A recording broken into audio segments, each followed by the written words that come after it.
final performance. This is my third performance. This is my third show.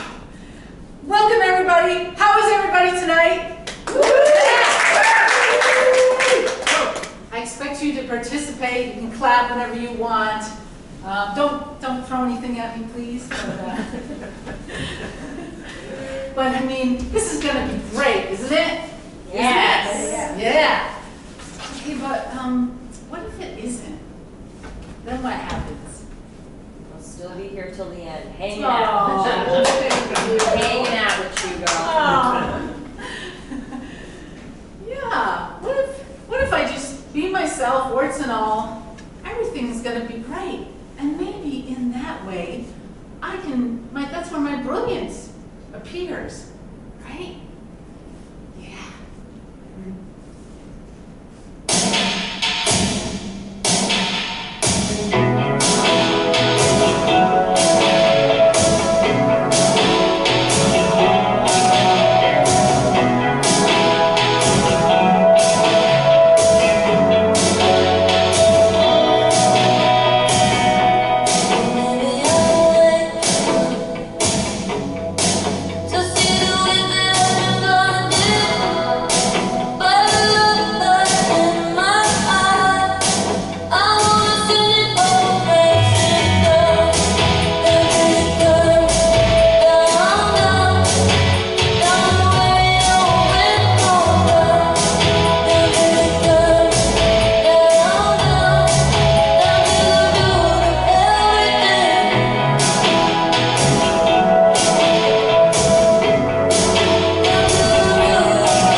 I've been doing a lot of waking up recently to what it is that I don't want to have in my life anymore.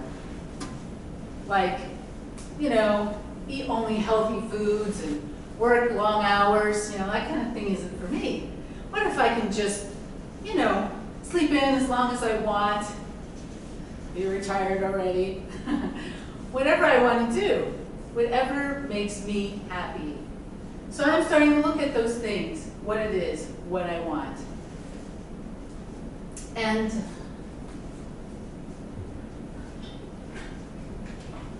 there is a Australian hospice nurse, Bronnie Ware, and she discusses 5 regrets that people have in the last 12 weeks of their lives. 5. 1, I wish I had had the courage to live a life true to myself, not the life other people expected of me. 2, I wish I hadn't worked so hard. I miss my children's youth and my partner's companionship. 3, I wish I had had the courage to express my feelings. 4, I wish I had stayed in touch with my friends. And 5, I wish that I had let myself be happier and that I had realized that happiness was a choice. In the past couple of years, I've made these things really important in my life. I used to have a 9-to-5 state job, you know, good pay, great bennies, cushy job, you know. You'd have to burn down the building in order to get fired kind of thing. But there wasn't any creativity there. And it was tiring coming home. I didn't have any energy left for some kind of hobby. And so nowadays, I work with students from around the world, tutoring them German and English, and I enjoy that. And it leaves me a lot of time and flexibility to do other things that I enjoy, like visit with friends or travel. And I've learned how to express my emotions better, even those that are sometimes difficult to express. Like when you tell somebody, yeah, I don't really like that thing, you know? And the most important thing is I realized that happiness is my manifestation. I can choose to be happy by choosing to be who I really am and to do what I really want.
universal thing that we worry if maybe we aren't truly lovable.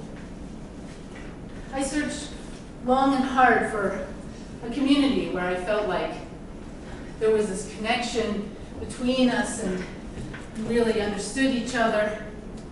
And I found such a community. It was great. We could laugh and dance and eat and drink together. And it was the greatest time ever. And I was so blessed. I felt so blessed.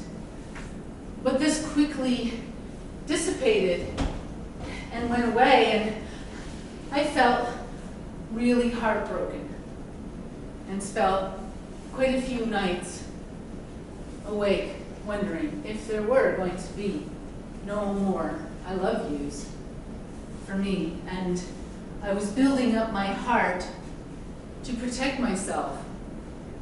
And I grew stronger in my own love for myself, so I didn't have to lean so much on other people. And now, if I meet individuals with whom I feel a connection, where they get me and they accept me, that's a great thing. But I know that I am enough for myself. And besides, I don't know if any single group would ever contain me, because my love, my heart, is spread around the world.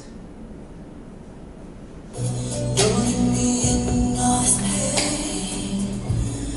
Don't leave me out in the rain. Come back and bring back my smile. Come and take these tears away. I need your arms to hold me now. The lights are so unkind.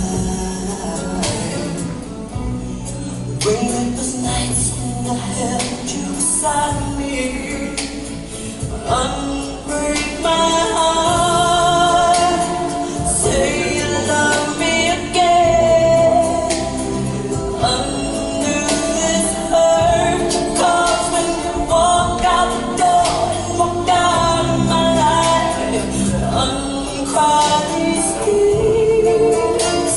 I cried so many nights.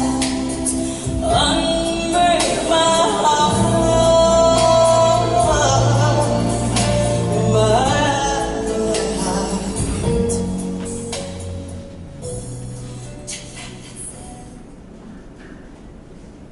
I once had a soulmate. She was a kitty named Isabella. One of her favorite activities was sitting in the window looking outside at the birds. And I would come, put my head next to hers. It seemed to be a nice, intimate moment that we had together. A few months after my last performance, my last show, we were visiting a good friend of ours in Canada. And one day, she became despondent, unmoving. She didn't even groom herself and ate very little. The vet said we could euthanize her right away, or we could wait until her breathing became so harried because she had so much liquid inside of her. We were able to hold on to her for another 5 days.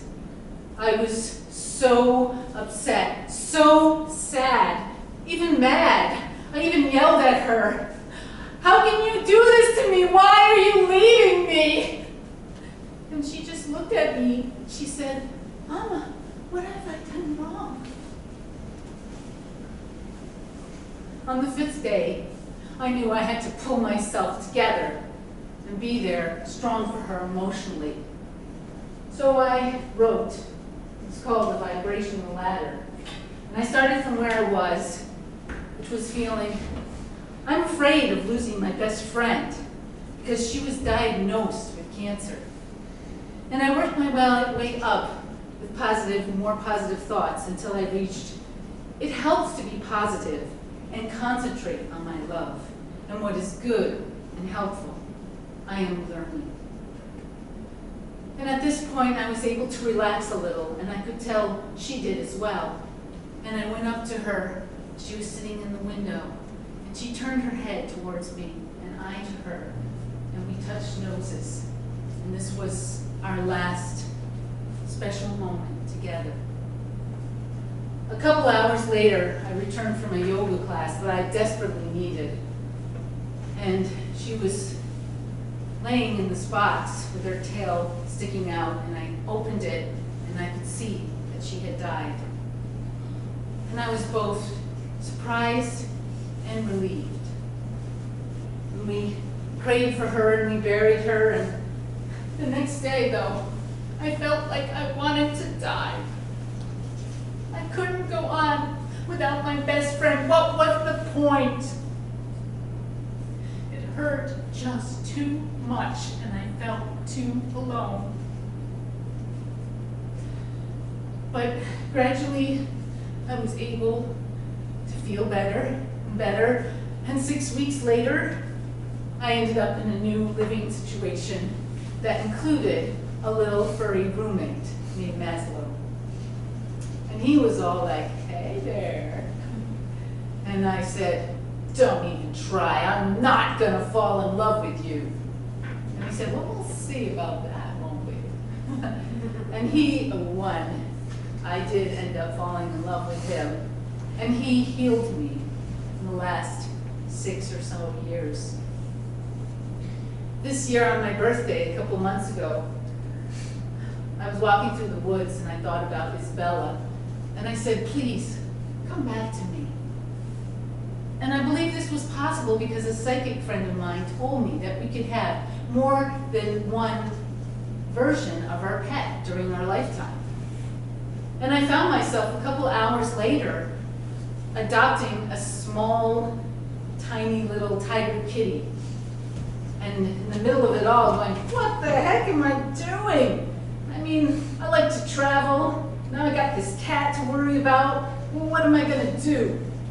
And he was just so carefree, going about his business, exploring everything, not a care in the world. And it made me feel like, yeah, maybe I don't have to worry about a thing. He might not be Isabella incarnate, we don't know. But he's the right kitty for me right now. Because he has shown me just to let go and be in the moment. That first night, as he was being held in my arms in bed, his purr was so loud. And after some time, it was like the purring changed in my head to, thank you, and I say, no, thank you, Tomatillo, for bringing such joy back into my life. If you're blue and you don't know where to go to, why don't you go where fashion sits? Putting on the Ritz. Different types who wear a day coat, pants with the stripes, and cutaway coat, perfect fits. Putting on the Ritz. Music is the soundtrack of my life, right? I mean, music is important to us all. And when we hear certain pieces of music, it might remind us of a certain time, might bring up a certain story. For me, this song reminds me of a trip that I took in high school with my Russian class. And we were in what was then Leningrad, in the American bar. And a couple of my classmates were getting a little tipsy. And one of them was this cute boy.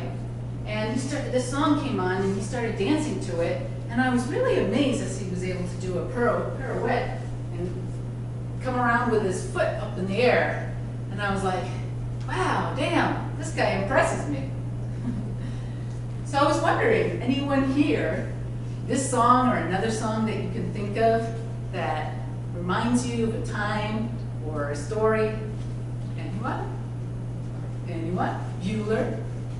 Lots of songs. Yeah, lots of songs, right? It's hard to pick one, right? All right, well, maybe something to think about. Moving on.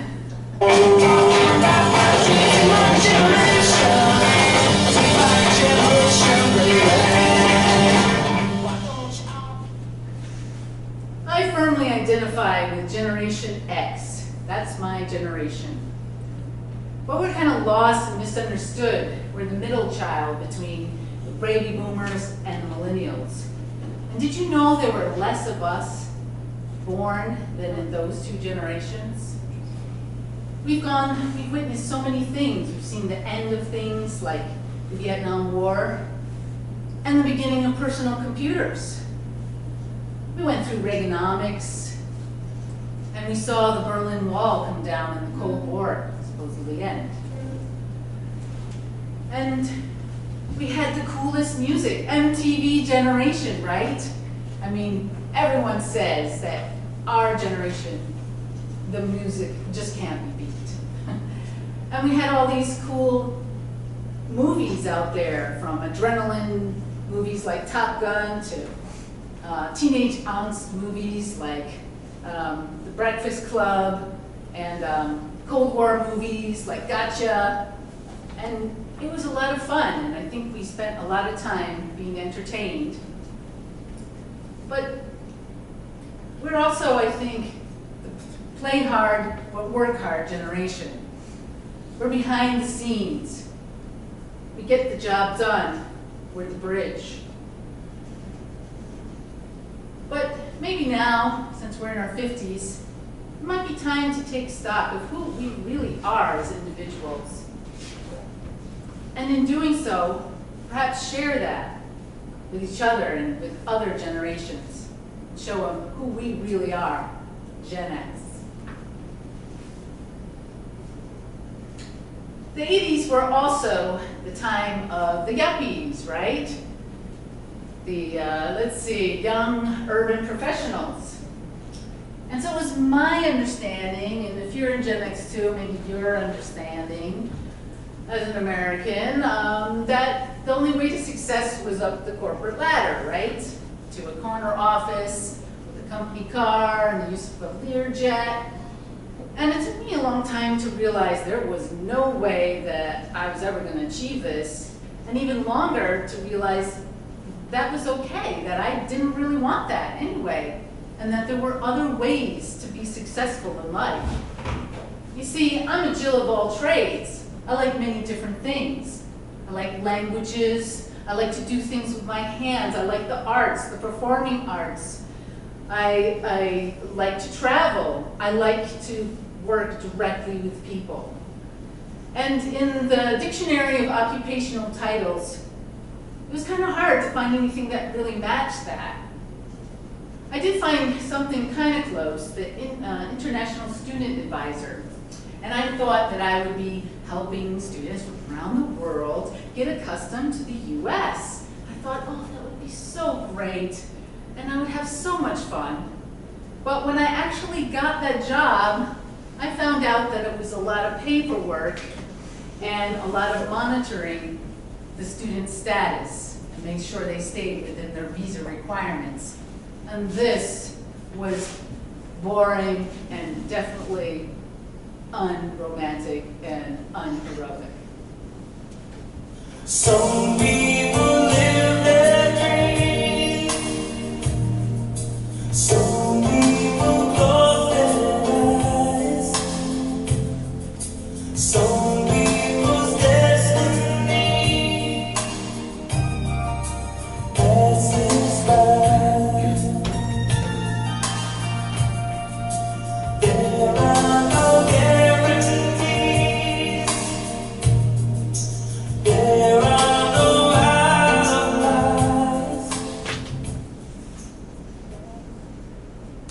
In 2001, I started learning about something called life coaching.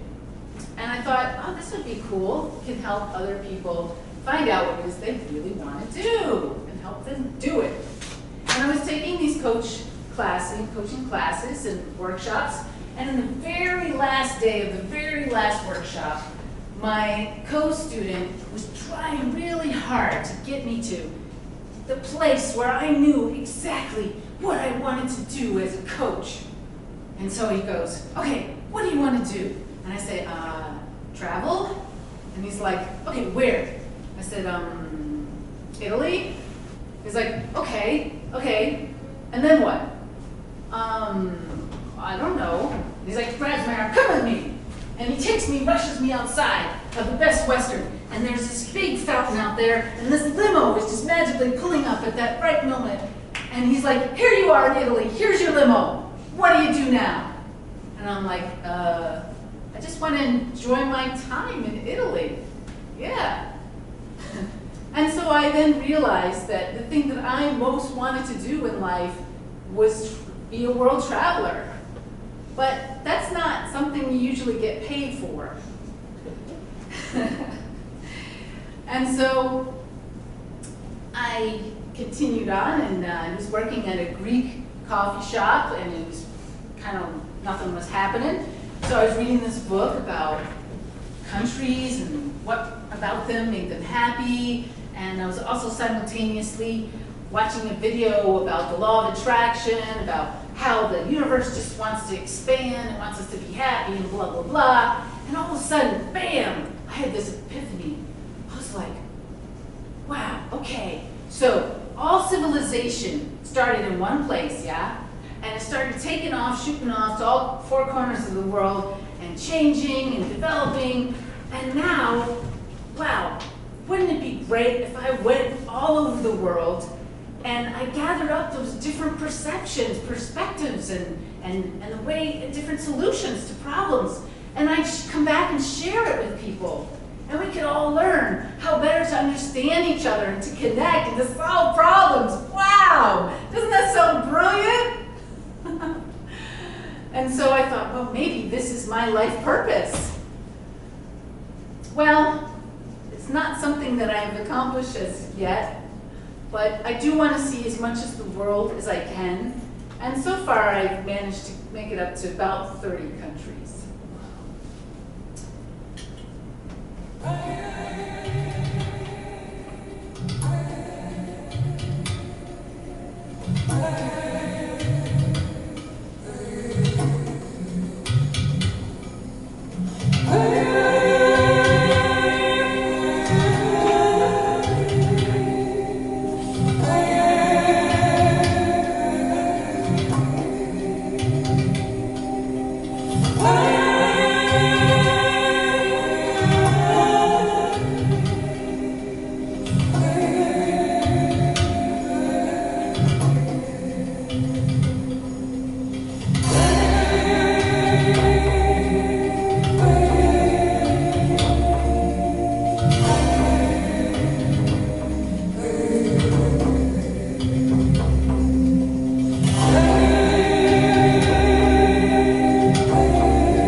In 2017, after working at a travel agency for a year, booking other people's trips, I decided it's time for me to travel. And I decided the first place I wanted to go was Iceland. And then I planned to go on to other Scandinavian countries. But Iceland had other ideas. The first few days, I played tourist, and I got to see some of the most interesting landscape. It was like being in a fantasy movie and imagining a troll pop up at any second. But that was nothing to what came next. The next 3 weeks, I worked at these accommodations, which were upcycled old city buses into these really cool looking accommodations. And it was my duty, to prepare them for the guests. And the first day that I was supposed to do it all by myself, as you can probably imagine, Iceland is not a very warm place, even in the summer. And this particular day was really windy. and I'm coming with my fresh linens, trying to get the door open, and every time I try to open it, it keeps slamming shut on me. I can't even get in the freaking accommodations. Oh my gosh, can't get on the bus. And then when I finally get on, and I've stripped the beds, and I've gotten back outside, and I'm going to the house with all the dirty laundry, and all of a sudden it's like, there's dirty laundry going this way and that way. And it was just, I was exhausted before I had done much. Iceland really wiped me out. I took a hike on an off day to the mountain just beyond. It looks like a crocodile or even a dragon. And I was huffing my puffing my way up there, and a new friend of mine said, you know, it would work better if you breathe deep. She showed me. And I'm like, yeah, okay, this works better. And then on the final day, the final night, I decided, for some unexplainable reason, to participate in an ayahuasca ceremony. And for those of you who don't know what ayahuasca is, it's an herb from the Amazon that creates hallucinations and vomiting. Well, somehow I thought, oh, it'll be, I'll just see a little something here and there. I don't know what I was thinking. But hell no, it was full-blown psychedelic hallucinations and 2 buckets full of vomit, including myself. And at one point, I thought, I had the shaman in front of me playing his instrument and his assistant behind me shooting Florida water over my head. And I was like, oh my God, I just realized this is a ceremony just for me. Everybody knew about this but me, and I'm supposed to become a shaman. Oh my God, I do not want to do this. I'm flying home tomorrow. I want to go and lead my own life. I want to sit on the couch, eat chocolate, watch my shows. No, this is not happening. And so this voice in my head's like, no, okay.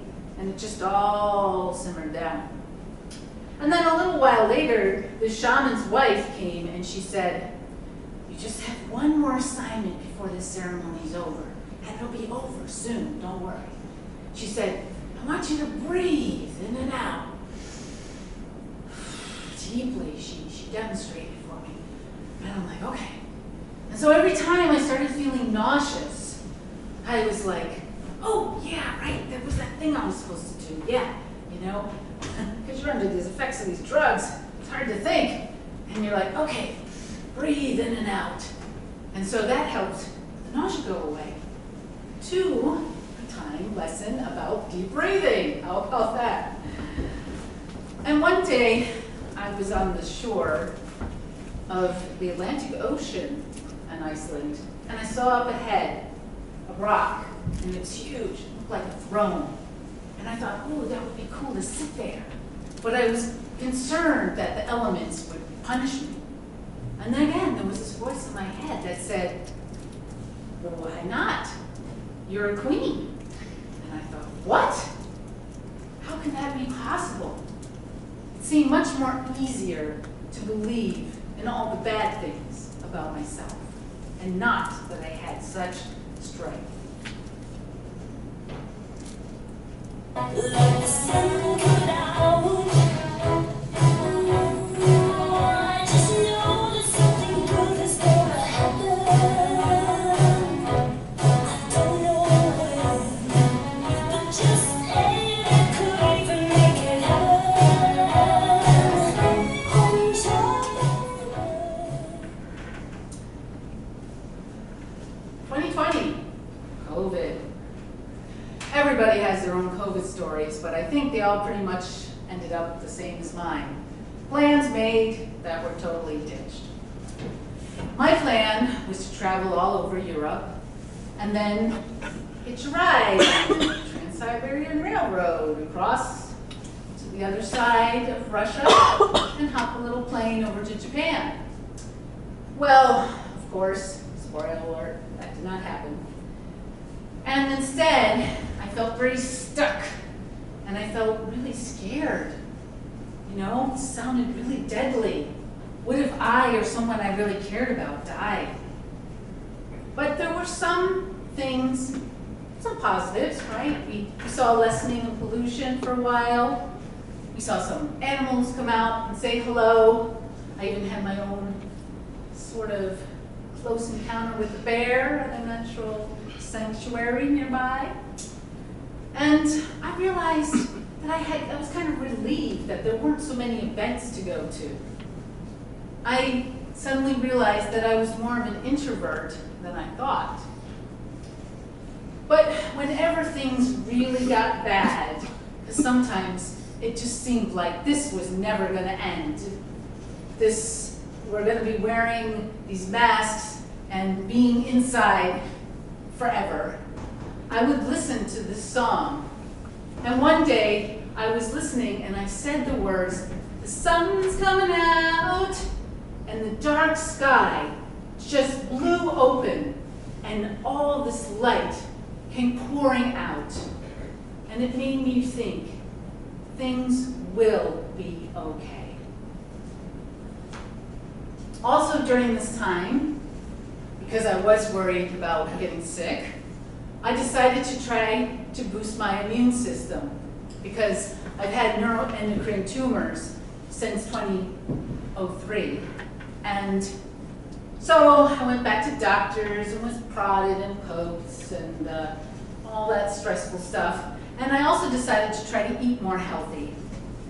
And that went pretty good for a while until things started opening up more and I started seeing friends again and, well, I started falling off the wagon. And then I decided I need some help. So I saw this wellness program advertised on the internet and I was talking to the lady about it and I was intrigued, but I kind of had this feeling it might involve a lot of work. And I said to her, you know, I just want you to know I'm not a type A personality. And I told her a couple times. And she didn't say anything about it. Instead, she ended up with, well, what can you bring to the table to reach your goals? And I was like, what?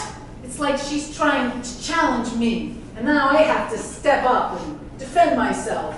So I was like, okay, well, I think I can do this. And I ended up going through with it. And so I stripped slowly bare of all the foods that I loved until by Christmas time, I was down to vegetables, berries, nuts, seeds, and beans. And my dad, trying to be, was very supportive, and he presented a lovely platter of raw vegetables and colorful berries in a bowl. And we ate that instead of our usual German cold cuts and rolls. So I was determined to keep going for these 6 months because I thought, I'm going to be cured at the end of this time. But then I started getting this information that I would have to continue eating or not eating certain foods for the rest of my life. And I was like, oh, hell no. Because I love eating a variety of foods, like gluten and sugar and dairy. And so even before the 6 months ended, I started eating those foods slowly again. And now I'm full-blown, well, sugar alert and all that stuff. But I don't really care. I don't feel guilty because I believe that it's better to enjoy your life as it is right now than to live a very long but very stressful and unhappy existence. I'm leaving on a jet plane. I don't know when I'll be back again. So this year, I finally got to go to Europe, yay, for 6 weeks. And I went to visit friends and family and even students of mine in Portugal, Italy, Switzerland, Liechtenstein, Germany, the Netherlands, Denmark, and Spain. And I had a wonderful time. So almost everybody I asked was like on board and ready for me to visit them. But of course, traveling has its downs as well as ups. But even then, it seemed to all work out in the end. For example, I was in Denmark riding a bike with my friend Ava, and I was wearing the pants that you see on the cover of the program, and they have these big slits in them. And one of the slits got stuck all of a sudden in the chain of the bike, and it was starting to pull my pants down and ripping, and I slammed on the brakes and had to fall down. And so Ava came over, and two other women as well. And they were helping tear the fabric while they tried as gently as possible to get it out of the chain. And then one of the women wrapped the fabric around my thighs. And then she indicated to me to take off my denim jacket and put it around my waist because apparently I was showing off my underwear back there. And Ava told me that these women, she thought they were Syrian. They were definitely not Danish. And I thought, wow, isn't that cool? The universe, the world coming together to help me. I felt so really cared for and really blessed. And another favorite moment of mine that was so lovely was being in this bucket that was attached to a bike with my second cousin Vera, who was 5 years old. And we're riding through the streets of Leiden in the Netherlands, down so close to the ground, and it's like a Six Flag adventure. You don't know which way we're gonna turn. And she's singing to me in Dutch and in English, and the sun, the evening sun, is just lilting in on us in such a lovely way. It was such a special moment. And at the end of my time there, her father, my cousin's husband, said to me quite emphatically, "Thank you so much for coming." And it really left little doubt that he was sincere. And I was kind of shocked because they were moving back to the States in just a week and a half's time. I would think it would be more of an inconvenience, right? So that just says to me that if you know people in other places, in other countries, and they so much as mention that you come and visit them, you do it because you're giving joy to their life. You are receiving, you are giving as well as receiving. And it is such a wonderful way to connect that you will never forget. Oh, and I also brought Livy with me. He's a liver that I crocheted for myself, and he's all happy and healthy. And sometimes I would set him up and do little photo ops. And sometimes when it got scary, I don't know, I'm on the train alone going to Denmark. I don't know why I'm scared, but I've never been to this country before. And so pull him out and hold him to me, and it makes me feel more safer. And then at night, I would always put him right over my liver and imagine his happy, healthy self absorbed into my liver. And the next time I got a scan after I came back from the States of my liver, my tumors were stabilized. And that could have been due to the wellness program, but I also think Livy had something to do about it as well.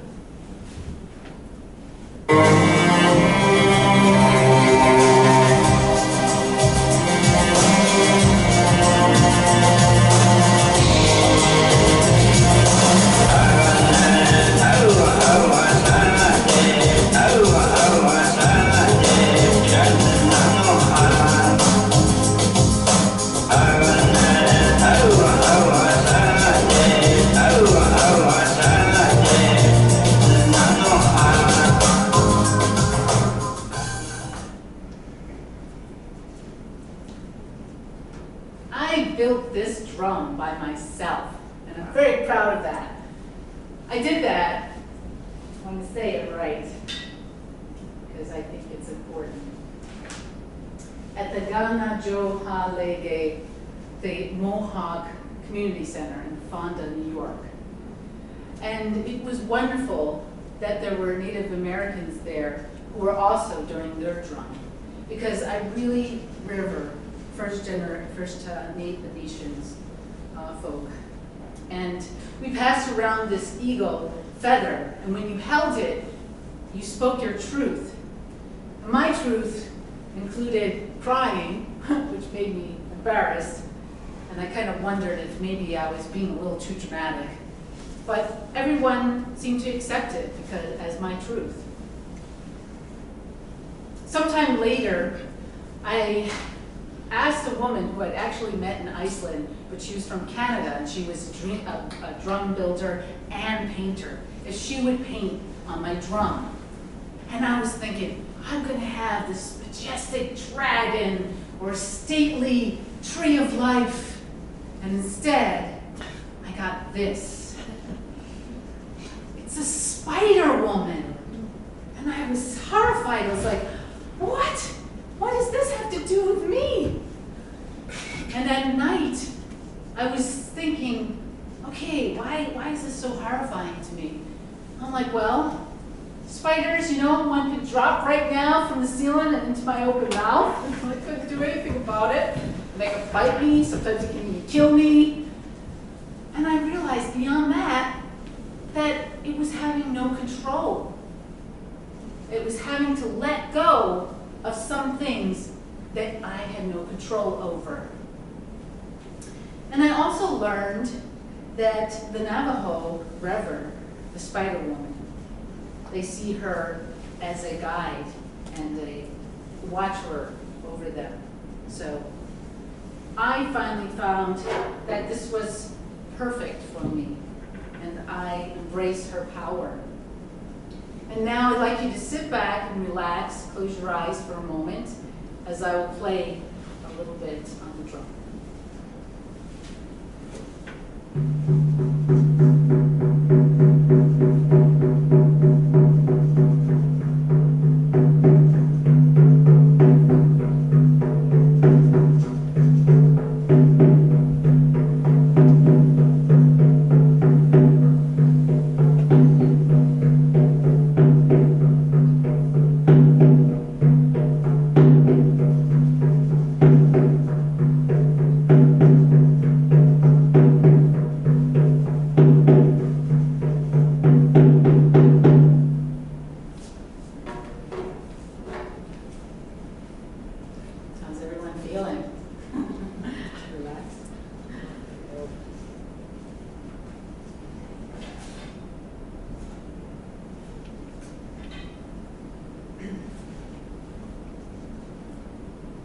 That I would be good, even if I did nothing. That I would be good, if I got the thumbs down. That I would be good, even if I got and stayed sick. That I would be good, even if I gained 10 pounds. That I would be fine, even if I went bankrupt. That I would be good, if I lost my hair and my youth. That I would be great, if I was no longer queen. That I would be grand, if I was not all knowing. That I would be loved, even when I numb myself. That I would be good, even when I am overwhelmed. That I would be good, even if I was fuming.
about kintsugi. Does anyone know what kintsugi is? No. Okay, it's a Japanese craft where you take broken pottery and glue it together, and you emphasize the cracks with gold paint. And it makes something that fixes something that was damaged and makes it more beautiful. And it's like we all have flaws. We all make mistakes. We all have had traumas in our life. But these traumas, my friend, they make us stronger and more extraordinary.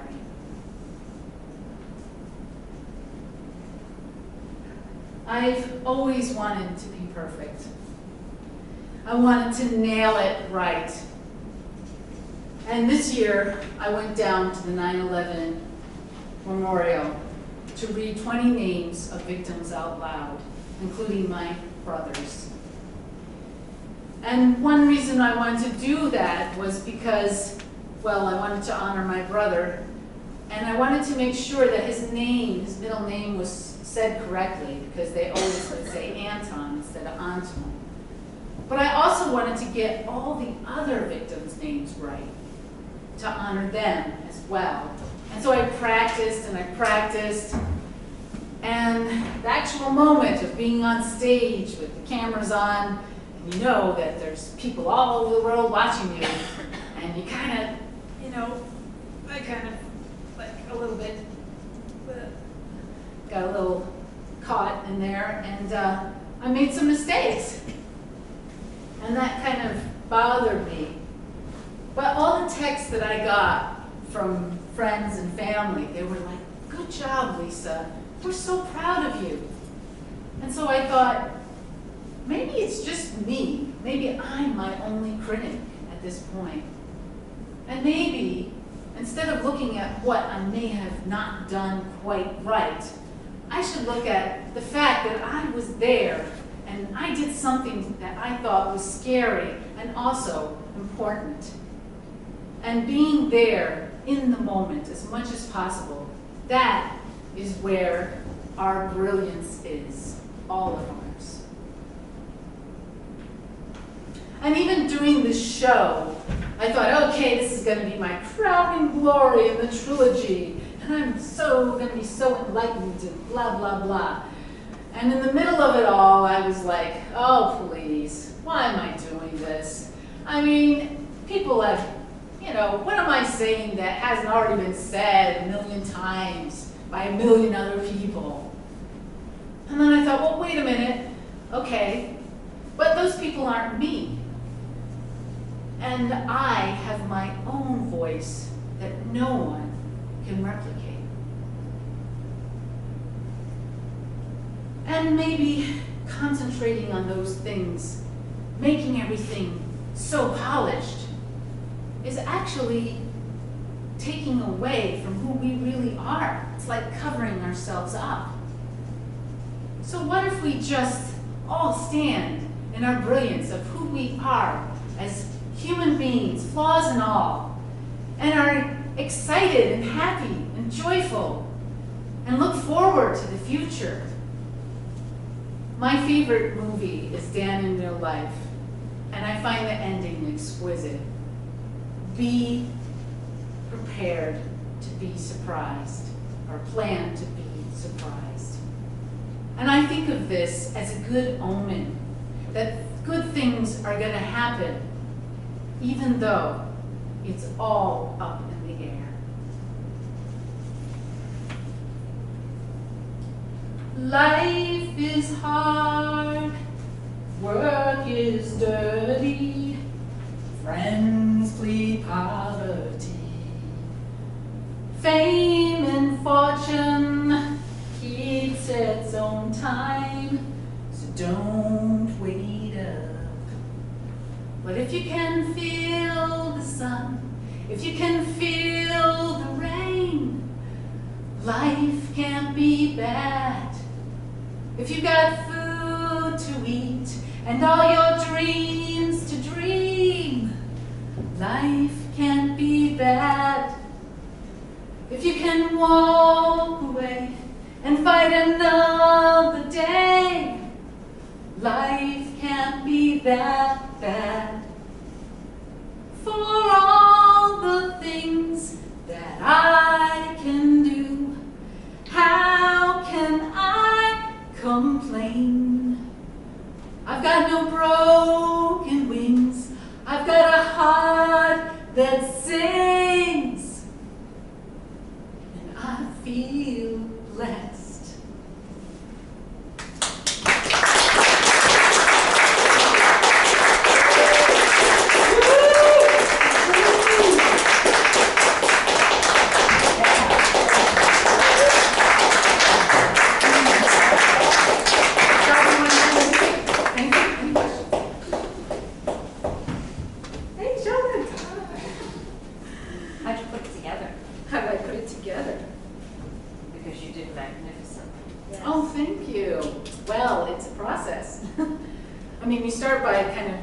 Spaghetti on the wall, not my actual spaghetti, but you know, you just think of stuff that inspires you,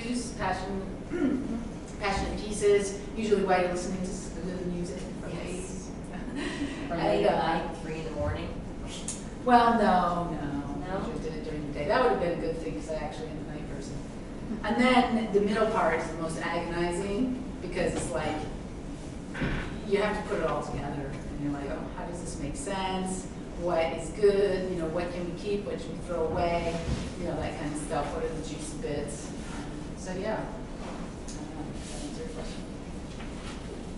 Yeah. So is this a trilogy or a disconnected series? I think it all kind of fits together in a way because my first show was called My Naked Life, and it was just kind of blurting out all these things that people don't really talk about a lot, you know, like things growing up that weren't nice, you know, just putting it out there and let's talk about it kind of thing. And my second show was about, it was called I Love You So Much, and it was about love and how, you know, how that can make you feel really vulnerable. And so this is kind of like, you know, I know that I've always struggled the whole time with perfection. And so this kind of like encapsulates it all together with trying to come around and say, okay, can I finally get rid of that perfection thing? Yeah, so, yeah. Anybody else? Very inspirational. Absolutely.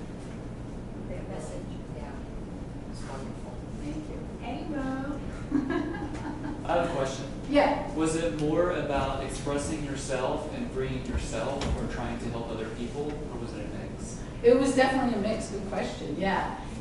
Like doing these shows, it's a real process, and in the process, it's like even just in the show itself where things kind of come together sometimes for me. Like the last show was a lot like that. And so, but I also want to inspire other people in the process. Is what I keep trying to say, you know, you might want to do this, you might want to try this, you know. So, yeah. Anything else? Did you like it? I love your singing. It was wonderful. Really? It was very inspirational. Should we do next show? Singing. Oh, God. I don't know when there's going to be next show, if there's going to be a next show. This was just like, it was a lot. So just one moment before people get up and start mingling.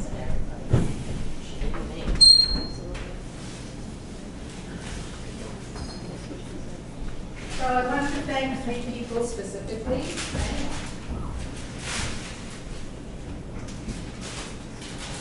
Get your seats back and come up.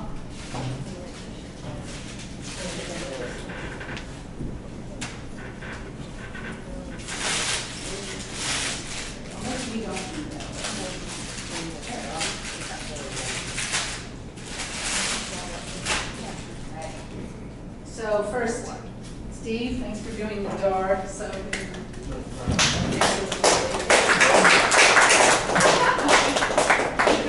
there, pull it. There you go. Sound effects. And then Amanda, Thank you so much. Amanda stepped in pretty much at the last minute. And even more last minute was Gina back here. Gina's my new best friend. Thank you so much for coming in and joining us. Yeah, and love to come, you can come on down and talk to me, talk amongst yourselves. There's some refreshments outside, so, yeah, that's it. Thank you, Lisa.